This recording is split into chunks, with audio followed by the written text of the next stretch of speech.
Mulai dari cowok yang kena berkah dewa punya 100 orang jodoh, cewek pembawa sial yang pengen ngebunuh cowok immortal, sampai penyihir yang dibugilin depan umum terus dipenggal palanya. Di musim fall 2023 ini banyak banget anime seru yang wajib lu tonton, dan berikut diantaranya. Anime pertama ada Megumi no Daigo Kyukoku no Orenji, berkisah tentang 3 pemadam kebakaran muda yang ditakdirin jadi penyelamat warga Jepang. Ada Daigo Taoke, kadet dengan bakat luar biasa serta tekad yang kokoh. Shun Onoda, cowok yang motivasi ikut damkar tuh gara-gara pengen pacaran sama gebetannya. Dan satu lagi ada Yuki Nakamura, bercita-cita jadi dari sedikitnya cewek yang masuk divisi khusus penyelamatan korban, yang sekaligus jadi impian mereka bertiga. Nah, di anime ini lu bakal diajak buat ngikutin kisah mereka jadi pahlawan penyelamat dari krisis bencana yang membayangi negara Jepang. Anime ini tuh sebenarnya masuk sequel dari seri sepuhnya yang berjudul Megumi no Daigo. Tapi ya, kalau menurut gua sih skip aja. Toh gua juga masih ngerti jalan ceritanya kayak mana, biarpun belum nonton prequelnya tersebut.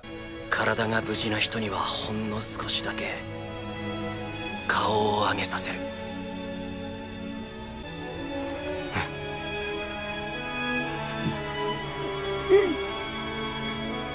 Nomor 2, sosok Frieren. Jadi kan setelah Raja Iblis berhasil dibinasain, partian pahlawan yang terdiri dari 4 orang yaitu Frieren, Himmel, Heiter, sama Isen dibubarin. Setelah berjalannya waktu, berhubung si Frieren ini berasal dari ras elf, cuma nih cewek doang yang umurnya panjang. Si Frieren nyaksiin satu persatu teman-teman seperjuangannya tersebut pada wafat karena usia. Nah, sebelum si Heiter mati, nih cowok ninggalin warisan yaitu anak bernama Fern, cewek yang dirinya adopsi yang kemudian diangkat jadi murid si Frieren. Udah gitu mah mereka berdua ngemulai petualangannya buat ngumpulin yang namanya sihir Myriad. Sedihnya di sepanjang perjalanan si Frieren malah dihantuin rasa penyesalan karena kagak sempet ngeperdalam hubungan pertemanannya sama teman sepertiannya dulu.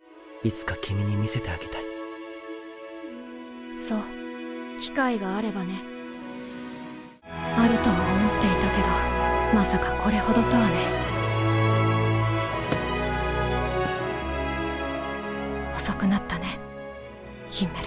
Selanjutnya ada anime Kimi no Kotoga Daisuki Nahyakuni no Kanojo, atau bisa disingkat Hyakano. Anime harem di luar nalar yang nyeritain tentang cowok bernama Rentaro Aijo yang kehidupan perpepekannya tuh ampas banget. Bahkan selama SMP aja cinta tuh cowok udah ditolak sama 100 orang cewek. Nah, pas udah masuk SMA, di suatu pagi sebelum berangkat memulai kehidupan sekolahnya yang baru, si Rentaro nyempetin buat doa ke kuil dulu supaya dikasih jodoh seorang cewek yang tulus cinta apa adanya. Dewa beneran turun, udah gitu ngabulin permintaan si Rentaro. Tapi ternyata dewanya laknat, yang tadinya cuma minta 1 orang cewek buat jodoh, malah kelebihan 2 digit angka. Akhirnya jadi 100. Parahnya kalau si Rentaro kagak kawin sama ke 100 cewek tersebut, mereka semua termasuk si Rentaro sendiri bakalan mati. だから俺がこれを渡しながら告白の返事をしたら2人に喜んでもらえるかなって。なるほど、わかりました。私は二股でも構いません。はあ？ Nomor 4, Undead Unluck. Fuko Izumo, cewek depresi yang mutusin buat COD-an sama malaikat Israel karena nih cewek punya semacam kekuatan aneh. Siapapun orang yang nyentuh dirinya, orang yang nyentuh tersebut bakalan ngalamin kesialan luar biasa sampai mereka mati. Tragisnya hal ini nimpa ortu si Fuko sendiri. Nah, ketika mau lompat dari jembatan penyeberangan supaya ditabrak kereta, ada seorang cowok yang kagak sengaja nyentuh tuh cewek. Kemudian tempat tuh cowok berdiri langsung runtuh, yang kemudian malah bikin tuh cowok yang ketabrak kereta. Ketika si Fuko pengen ngecek mayatnya, tubuh si cowok ternyata beregenerasi, kemudian hidup lagi. Cowok itu bernama Andi, yang selama hidupnya berharap buat mati, tapi karena abadi, jadi ya kagak bisa-bisa. Setelah pertemuan ini, si Fuko malah mutusin buat jadi partner si Andi. Dengan make kekuatan kesialannya, si Fuko berharap bisa bikin si Andi mati. 特大不運の起こし方。うまくできないかもしれないけど。 あいつと出会ったのや運の土だ。いいね、最高だ。Nomor 5, Hametsu no Okoku. Menurut ceritanya, ras penyihir jadi suatu sosok mulia dan disembah sebagai pelindung umat. Karena para penyihir ini dikaruniai kekuatan yang ras manusia kagak punya, yaitu sihir. Jahatnya mungkin bisa dibilang kasta manusia tuh ada di bawah penyihir. Buat minta dilindungin dari bencana aja, manusia kudu mohon-mohon ke mereka. Tapi setelah berabad-abad lamanya, teknologi di antara ras manusia berkembang pesat banget. Sampai ke titik di mana manusia kagak perlu lagi bantuan ras penyihir buat ngelindungin mereka.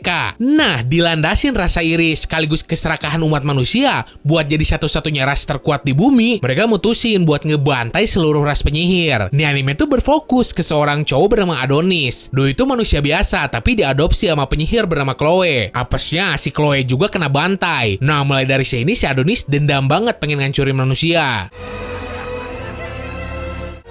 神様は言いました。願わくば友となり常しえの安寧をこの世にもたらせ憎しみ争わば混沌の闇が訪れるべし。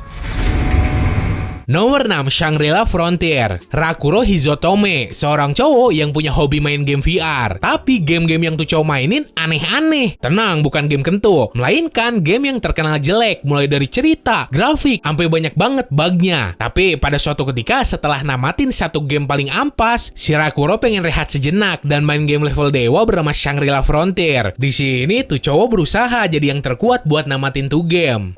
たまには大衆向けに触れてみるのも一興かもよ。ね。クソゲーの対局、文句なしの神ゲーか。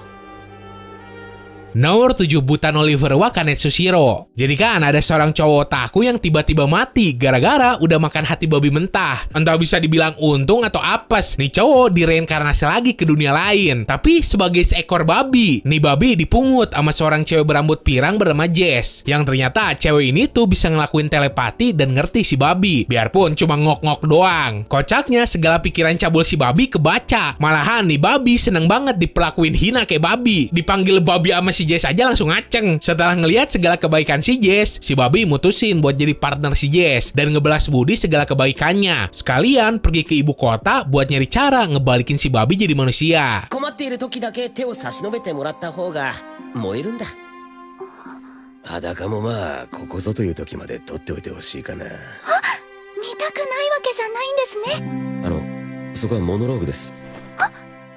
Nomor 8, Kimi Zero. Ryuta Kashima, cowok tier ampas yang dipaksa bilang suka ke cewek tier dewa yang disembah-sembah para siswa di sekolahnya. Cewek itu bernama Runa Shirakawa. Siapa sangka si Runa ternyata malah nerima dengan alasan lagi gabut. Padahal banyak banget cowok lain yang lebih populer plus ganteng yang pengen nembak. Tapi anehnya malah milih si Ryuta. Anime ini tuh cocok sih buat lu yang demen banget anime romance yang konsepnya kayak gitu. Karena di anime ini lu bakal dikasih lihat kebucinan mereka berdua biarpun dibedain sama kasta.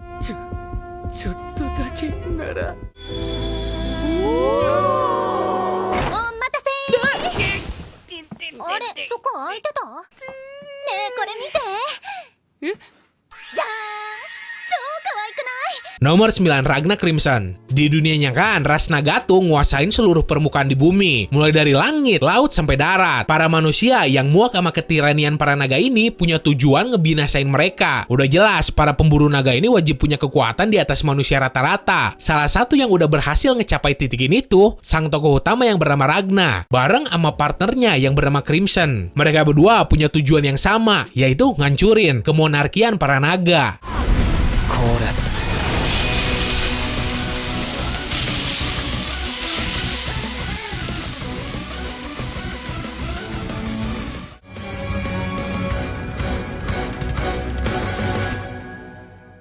砕けろ。 Nah, mulai dari nomor 10 sampai ke depannya, gue bakal ngasih tahu lo nih, anime-anime apa aja sih yang dapat sequel alias season baru di musim ini. Tapi ya, berhubung lu sendiri pasti udah pada tahu inti cerita anime-animenya kayak gimana, jadi gue kagak bakal ngejelasin panjang lebar. So, berikut diantaranya. Nomor 10, Tate no Yusha no Nariagari season 3. Ngambil cerita setelah partiannya si Naofumi ngalahin kura-kura raksasa. Tiba-tiba ada serangan dari Guardian Beast yang lain. Sedangkan 3 pahlawan kampret lain malah hilang. Ya udah, akhirnya party si Naofumi terpaksa kudu nyariin mereka. 俺の名前は岩谷直文。現代の日本から異世界へ。最悪をもたらすという波に対処するため盾の勇者として召喚された。 Nomor 11, Spy Family Season 2. Di season ini lu bisa lihat pantatnya Shior kena tusbol peluru. 治らなかった。おはようございます。おはようございます。痛い。デートでもしませんか？ Nomor 12, Goblin Slayer Season 2. Entah kontroversi apa lagi yang bakal dibawa nih anime setelah adegan persalomean Goblin di season satunya. Mungkin aja pada akhirnya si Goblin Slayer yang ngeken tuh Goblin betina. あなたは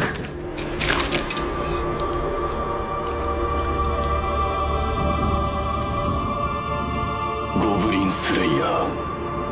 Nomor 13, Kage no Jutsu Rokusha Ninari Takute, Second Season. Masih berfokus ke anak Kang Halu bernama Chid, yang entah kenapa cerita karangannya soal sekte dia boros malah jadi kenyataan. Nomor 14, Tokyo Revengers Tenjiku Hen. Sesuai sama judul animenya, sekarang nyeritain Touman lawan Tenjiku. Tapi ya, ini anime tuh udah jadi anime sepi di Indo, awalnya doang rame. Selanjutnya ada Kapten Tsubasa Junior Youth Hen. Nyeritain saat-saat dimana timnas junior Jepang udah terbentuk dan mereka bakal berlaga di Eropa. Berikutnya ada Mahoutsukai no Yome Season 2 Part 2. Ngambil latar waktu ketika si Chise udah masuk kampus ilmu sihir. Ya, ini part 2-nya. Dan satu lagi ada Kanojo mo Kanojo Season 2. Masih nyeritain tentang seorang cowok bernama Naoya bareng keempat pacarnya dalam ngecapai cita-citanya buat jadi anggota DPR demi ngesahin undang-undang poligami. 3人でしてるの？